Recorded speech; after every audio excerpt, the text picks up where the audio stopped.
சட்டமன்றத்தை பூட்டுவானா? பூட்டினா உனக்கு எலும்பு இருக்காது, உடைச்சிட்டு தான் உன்னை அனுப்பி விடுவானா. விசிக அமைச்சர் வன்னியரசு எலும்புகள் எல்லோருக்கும் உண்டு என பதிலடி கொடுத்துள்ளார்.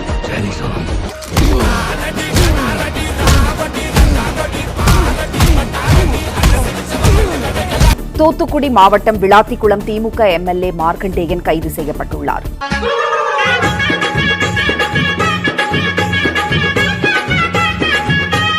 உனக்கு எலும்பு இருக்காது, உடைத்து விட்டு தான் வெளியே அனுப்புவோம் என்று பேசியிருந்தார். இந்த பேச்சு சர்ச்சையான நிலையில் பிறவிப்படை போலீசார் கைது செய்து கோவில்பட்டி நீதிமன்றத்தில் ஆஜர்படுத்த அழைத்து சென்றுள்ளனர்.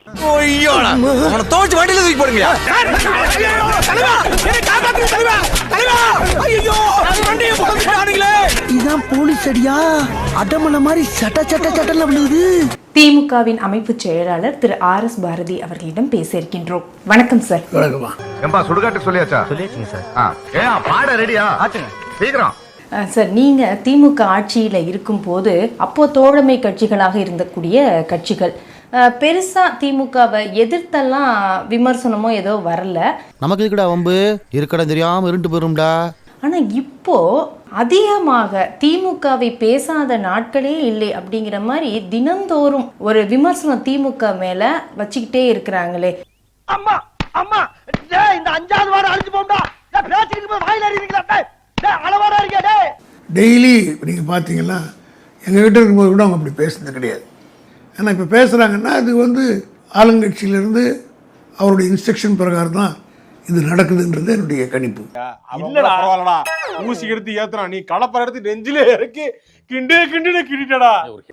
அதனால இந்த ஆட்சியில் 60-70 நாட்கள் பல தவறுகள் நடந்து போச்சு. இதையெல்லாம் பேசுறதுக்கு தலைவர் சொன்ன மாதிரி 6 மாதம் டைம் கொடுப்போம்னு சொன்னோம். ஆனால் 6 மாதத்துக்குள்ள இவ்வளோ தவறுகள் நடக்குது.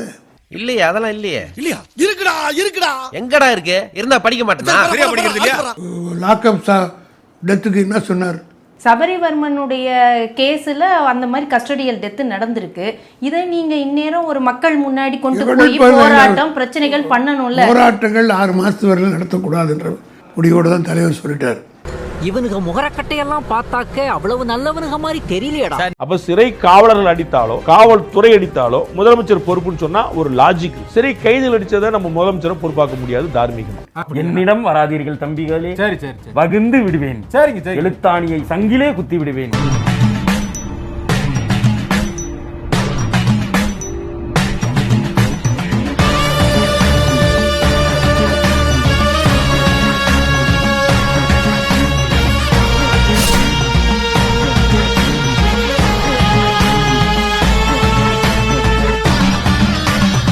நம்ம சேனலோடைய வளர்ச்சிக்கு நீங்கள் கான்ட்ரிபியூஷன் செய்யணும் அப்படின்னு நினச்சிங்கன்னா இந்த QR கோட் மூலமாக உங்களால் முடிஞ்ச அமௌண்ட்டை நீங்கள் கான்ட்ரிபியூஷனாக நம்ம சேனலுக்கு அடிக்கலாம். நன்றி. இல்லை, அதே மாதிரி சார் திமுக இன்னும் அந்த தோல்வியோட திகைப்புலேருந்து மீளவே இல்லையா? வேண்டாம்டா, வெந்த புண்ணுல வேலை பாய்ச்சாதரா. நானே வளர்த்து போய் உட்காந்துருக்கேன். கை நடுக்க இன்னும் நிற்கவே இல்லை. எனக்கு உடம்புக்குள்ள என்னென்ன சேதாரமெல்லாம் ஏற்பட்டிருக்கோ தெரியல. ஏன்னா உங்க தரப்புல இப்ப நீங்க குதிரை பேரம் நடந்திருக்கு அப்படின்லாம் நீங்க ஆளுநர்கிட்ட போய் புகார் கொடுக்குறீங்க. உங்களை பொறுத்த வரைக்கும், திமுகவை பொறுத்த வரைக்கும் பாஜகவுடைய ஏஜென்ட் தான் ஆளுநர், ரப்பர் ஸ்டாம்பு தான் ஆளுநர். பொம்பளையா இருந்தாலும் நல்ல செருப்பால் அடிச்ச மாதிரி செஞ்சுட்டாங்க ஐயா. சூடு மறக்காத அம்மா கேள்வி கேட்டாங்கல்ல, கொஞ்சம் கூட சொரணையே இல்லாம ஜட மாதிரி நிக்கிறானே. அப்புறம் அந்த ஆளுநர்கிட்ட போய் ஏன் புகார் கொடுத்துக்கிட்டு மக்கள் முன்னாடி இதை கொண்டு போக வேண்டியதானே? நல்ல கேள்வி. அதுக்கு தான் சொன்ன நல்ல கேள்வி. தயவுபடி நல்ல கேள்வி. ஒரு 5 நிமிஷம் செலவு பண்ண தப்பு இல்ல. நல்ல கேள்வி. உட்காருங்க. நல்ல கேள்வி, நல்ல கேள்வி. கவர்னர் கிட்ட கொடுக்கறது அவர் நடவடிக்கை எடுக்கிறாரா இல்லையான்றதுல அவர் தான் கான்ஸ்டியூஷனல் ஹெட்.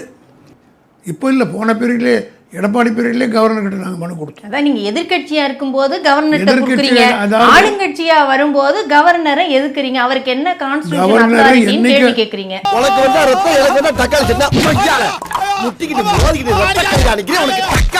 கவர்னரை என்னைக்கு எதிர்க்கிறோம்?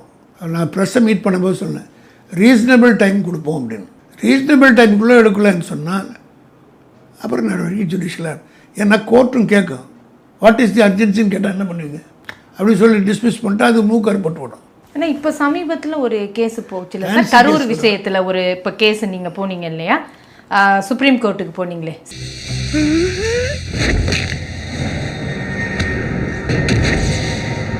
எப்படி சிஎம் என்ன பேசணும் பேசக்கூடாது அப்படிங்கறதெல்லாம் நாங்க நீதிபதிகள் சொல்ல முடியாது அப்படின்னாரே. அந்த கேஸ்லயும் நீங்க மேல போயிட்டு இதே பிரச்சனை ஒரு செட்பேக் தானே. அது வெள்ளச்சாமி தான் சொன்னா வெள்ளச்சாமி அவனை விரட்டி விடலையா? அதெல்லாம் அவன் கண்ணு முன்னால வந்து போமா இல்லையா? பயப்படதான் செய்யணும். லேசுவாட்டா கேளுங்க. CM is not an accused இல்லை. அது சுப்ரீம் அந்த ஜட்ஜ் வந்து சிபிஐக்கு ஃபார்வர்ட் பண்ணியிருக்காரு. இது கோர்ட் இந்த மாதிரி சொன்னதுக்கு அப்புறம் நீங்க செஞ்சது. நீங்க சொன்னீங்க ஒரு வார்த்தை, ஆக்சுவலி அவங்க கேஸ் வந்து தள்ளுபடி ஆகலை, மரியாதையை விட்ரா பண்ணுங்கன்னு சொல்லியிருக்காங்க.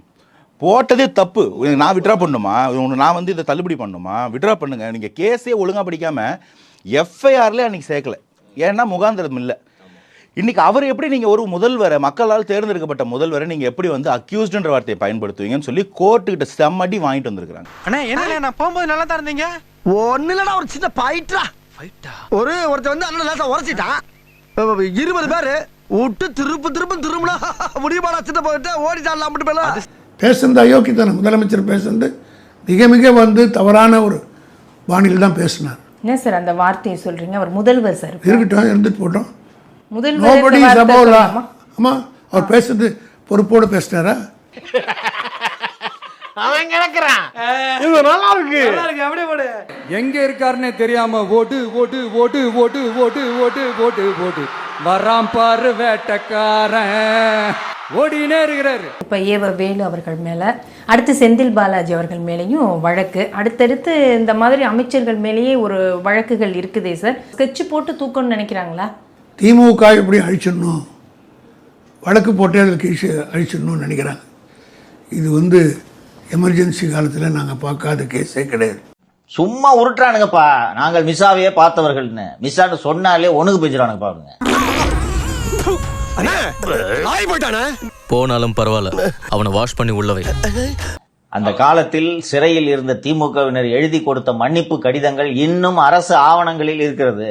அதை ஃபுல்லா எடுத்து வெளியே ஒவ்வொருத்தரும் டிசைனா மன்னிப்பு கடிதம் எழுதுவான்பா. சார் உடம்பு சரியில்லை சார், கிட்னி ஃபெயிலியர் சார், சீக்கு கோழி மாதிரி பல சீக்கு கோழி இருந்திருக்காங்க.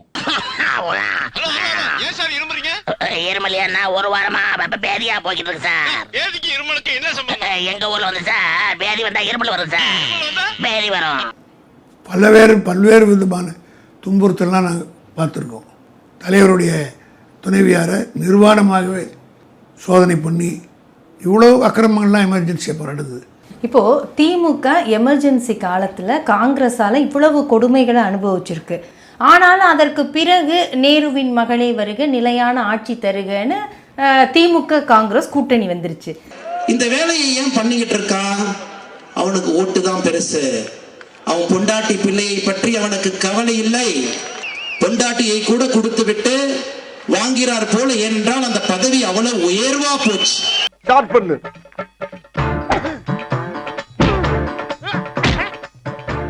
இங்கிட்டு வா. அப்படியா படைக்கலடி மண்டையில மட்டும் அடிச்சிடாத, கொலைகேசல் உள்ள போயிருவேன்.